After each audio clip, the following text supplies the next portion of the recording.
તાલુકામાં પાવાગઢ નજીક આવેલ નવાકુવા ગામમાં કિશન નામનો એક છોકરો રહેતો હતો. કિશન રોજ તેના પિતા સાથે ખેતરમાં કામ કરવા જતો રહેતો હતો. કિશનને અભ્યાસમાં ખૂબ જ રસ હતો, પરંતુ તેના પિતા તેને ગામમાં આવેલી સરકારી શાળામાં ભણાવવા માટે તૈયાર ન હતા.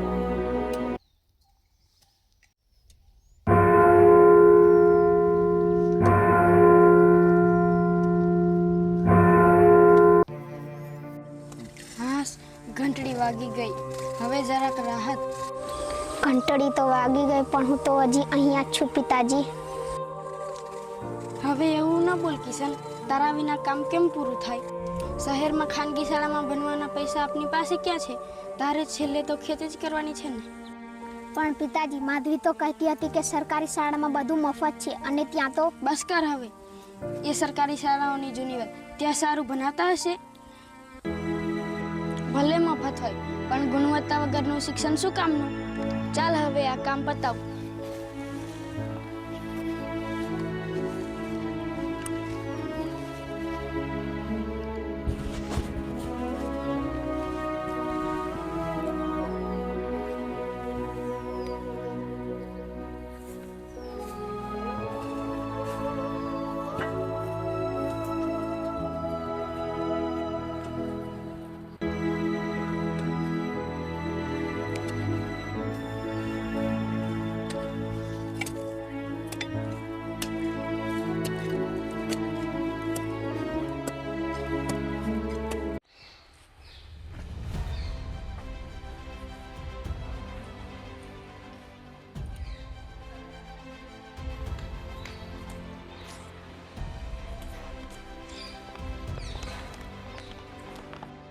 કિશન કઈ જઈ રહ્યો છે?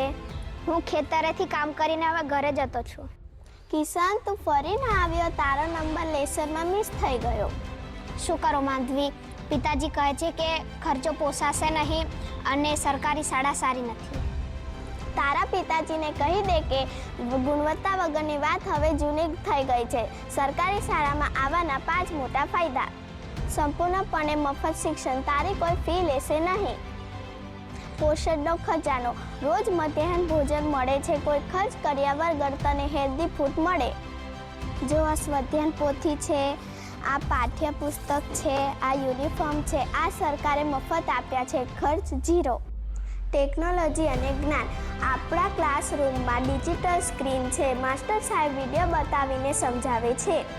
આ જી શાલા એપ છે, આને પર દરેક ધોરણના, દરેક વિષયના દરેક પાઠ વિડીયો સ્વરૂપે જોવા મળે છે. પણ માધવી, પિતાજી તો કહે છે કે છેલ્લે મારે ખેતી જ કરવાની છે. તું એમને કહી દે, જો તું ભણીશ તો ખેતી આધુનિક રીતે કરાશે, ગણિત શીખીશ તો હિસાબમાં કોઈ છેતરી ન શકે, અને વિજ્ઞાન શીખીશ તો પાક ક્યારે સારો થશે તેની ખબર પડશે. પપ્પા, મને માધવીએ સરકારી શાળા વિશે સમજ આપી અને ત્યાંનું બધું બતાવ્યું. ત્યાં સરકારી શાળા બહુ સારી છે, એટલે મારે હવે ખેતી કરવી નથી અને મારે સરકારી શાળામાં જ ભણવું છે. સારું, આપણે બંને કાલે આપણા ગામની સરકારી શાળાની મુલાકાતે જઈશું. નવાકુવા ગામ ખાતે રહેતી પારુલ ભણવામાં ખૂબ જ હોશિયાર હતી અને પોતાના ભવિષ્ય માટે ચિંતિત હતી. તેને આગળ ભણવું હતું, પણ પોતાના ઘરની પરિસ્થિતિ જોઈને તે આખો દિવસ ઉદાસ બેસી રહેતી હતી. પારુલ પોતાના સપના સાકાર કરવા માટે સરકારશ્રી તરફથી મળતી યોજનાઓ વિશે અજાણ હતી.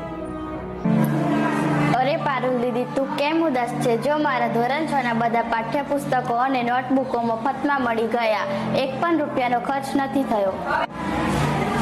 તારે સારું છે વિશ્વાસ, તને હજી ખબર નથી, હું ધોરણ 8માં આવી ગઈ. આ વર્ષે જો સારા માર્ક્સ નહીં આવે તો પપ્પા આગળ ભણાવશે નહીં. તેમને ફીનો ખર્ચો પોસાતો નથી. ફી ખર્ચ? અરે દીદી, તું તો ભૂલી જ ગઈ, તું આપણી સરકારી શાળામાં છે. હા, પણ 12મા ધોરણ પછી કોલેજ ફી? તું ચિંતા ન કર, પહેલા ભૂખ લાગી છે. ચાલ, મધ્યાહન ભોજનમાં આજે દાળ ભાત છે. આપણી શાળામાં પોષણયુક્ત આહાર મળે છે, જેથી મગજ તેજ રહે છે. કિશન તેના પિતા સાથે બીજા દિવસે ગામમાં આવેલી પ્રાથમિક શાળામાં જાય છે.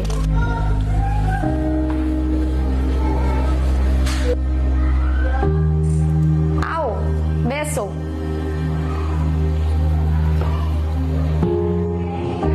શું કામ માટે આવ્યા છો તમે? આ મારા બાળકને આપની શાળામાં એડમિશન લેવાનું છે. ચાલો હું તમને મારી પ્રાથમિક શાળા બતાવું, પછી તમે નિર્ણય કરજો કે તમારે મોંઘી સ્કૂલમાં તમારા બાળકને મૂકવું છે કે આપણી પ્રાથમિક શાળામાં તમારા બાળકને મૂકવું છે. ચાલો તમને વર્ગખંડ બતાવું. કેરોસીન વાપરીએ છીએ, તહેવારમાં મીણબત્તી વાપરીએ છીએ, વાહન તો જોયું બાળકો, આપણે ડિજિટલ ક્લાસરૂમમાં વિજ્ઞાનના કેટલા અઘરા વિષયો પણ સરળતાથી ભણી શકીએ છીએ. May I come in madam? Yes.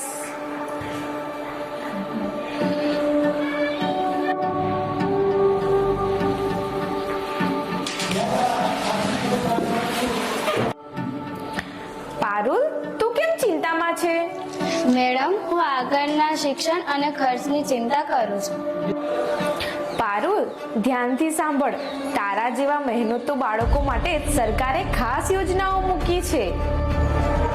જેમ કે ધોરણ 5માં ભણતા વિદ્યાર્થીઓ CETની એક્ઝામ આપીને મેરિટમાં આવે તો તેમને જ્ઞાન શક્તિ residence school, Gyan Shakti tribal residence school, Raksha Shakti school, model school અથવા મુખ્યમંત્રી મેરિટ સ્કોલરશિપ યોજનાનો લાભ મળે છે.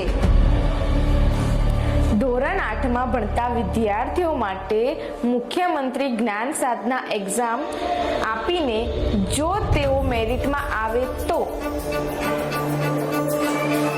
જ્ઞાન શક્તિ residence school, Gyan Shakti tribal residence school, Raksha Shakti school, model school, Eklavya model school, કન્યા સાક્ષરતા નિવાસી શાળા, આશ્રમ શાળાઓ તથા મુખ્યમંત્રી જ્ઞાન સાધના મેરિટ સ્કોલરશિપ યોજનાઓનો લાભ મળે છે.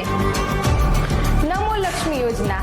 આ યોજના ફક્ત દીકરીઓ માટે જ છે, જેમાં રાજ્યમાં આવેલી સરકારી, અનુદાનિત અને ખાનગી માધ્યમિક અને ઉચ્ચતર માધ્યમિક શાળાઓમાં કન્યાઓનો ડ્રોપઆઉટ રેટ ઘટે તેમજ ધોરણ 9 થી 12 સુધીનો અભ્યાસ પૂર્ણ કરે તેવા હેતુથી દીકરીઓને સરકાર તરફથી સ્કોલરશિપ યોજનાનો લાભ મળે છે. નમો સરસ્વતી વિજ્ઞાન સાધના યોજનાનો મુખ્ય હેતુ એ છે કે ધોરણ 11 અને 12માં ભણતા વિદ્યાર્થીઓના ઉજ્જવળ ભવિષ્ય માટે સરકારશ્રી તરફથી 2 વર્ષમાં 25,000ની સ્કોલરશિપ યોજનાનો લાભ મળે છે. ધોરણ 8માં ભણતા વિદ્યાર્થીઓ માટે NMMSની એક્ઝામ આવે છે. જો તે એક્ઝામ આપીને મેરિટમાં વિદ્યાર્થી આવે તો તેમને ધોરણ 9 થી 12 સુધી 48,000ની સ્કોલરશિપ યોજનાનો લાભ મળે છે. સરસ્વતી સાધના યોજના. આ યોજના ફક્ત દીકરીઓ માટે છે, જેમાં દીકરીઓ ધોરણ 9માં અભ્યાસ કરતી હોય અને એમના ગામમાં હાઈસ્કૂલની સગવડ ન હોય ત્યારે બીજા ગામમાં જવા માટે સરકારશ્રી તરફથી સાયકલની સહાય મળે છે. જોયું વિદ્યાર્થીઓ, સરકારશ્રી તરફથી તમારા માટે ઘણી બધી યોજનાઓ અમલમાં મૂકી છે. જોયું દીદી, સરકાર આપણને ખાવા પીવાથી લઈને ભણવા સુધીની બધી મદદ કરે છે. વાહ, આ તો મારા સપના સાકાર કરવા માટેનો જ્ઞાન સાધના માર્ગ છે. મેડમ, હું વચન આપું છું કે હું મહેનત કરીશ અને જ્ઞાન સાધના યોજનામાં સફળ થઈશ, જેથી મારા માતા પિતાને મારા ભણતરનો બોજ ન લાગે. સાહેબ, હું બધું સાંભળતો હતો. આટલી બધી યોજના? મેં નકામી ચિંતા કરી. હું ગેરસમજમાં હતો. કાકા, હવે સમય બદલાઈ ગયો છે. સરકારી શાળાઓમાં ડિજિટલ શિક્ષણ આપીને બાળકને આવતીકાલ માટે તૈયાર કરવામાં આવે છે.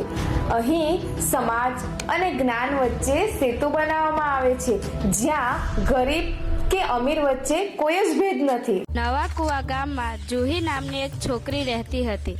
જુહીના કાકાની છોકરી અંકિતા શહેરની શાળા છોડી ગામમાં પાછી આવે છે અને એક દિવસ જુહી અંકિતાના ઘરે જાય છે.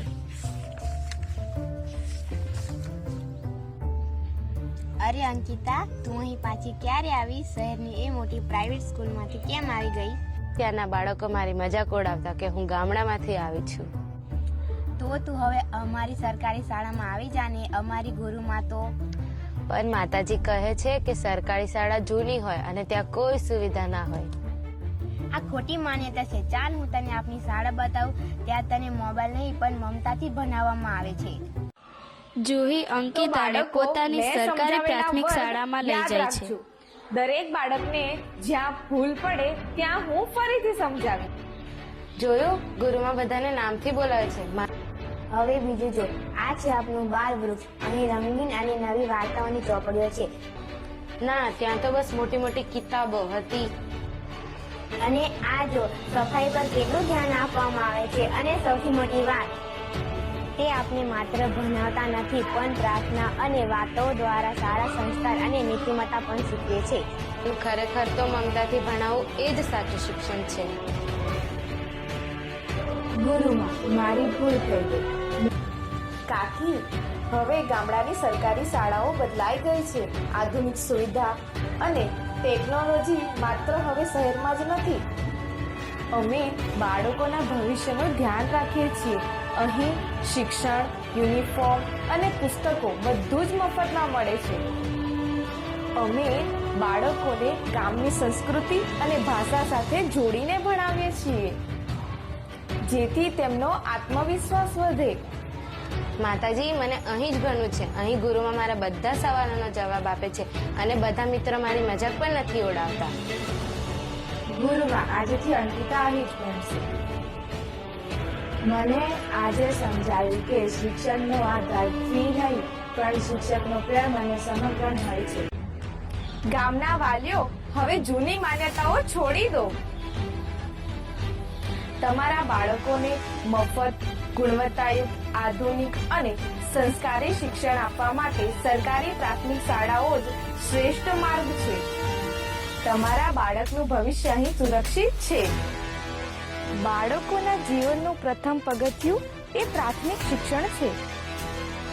તેમજ સરકારી શાળાઓ બાળકોના જીવનની શરૂઆતનું પ્રથમ પગથિયું છે. પાટી અને પેનથી જ્યાં કિસ્મત લખાય છે, અંધકારથી પ્રકાશ તરફનું એ પ્રથમ પગથિયું કહેવાય છે.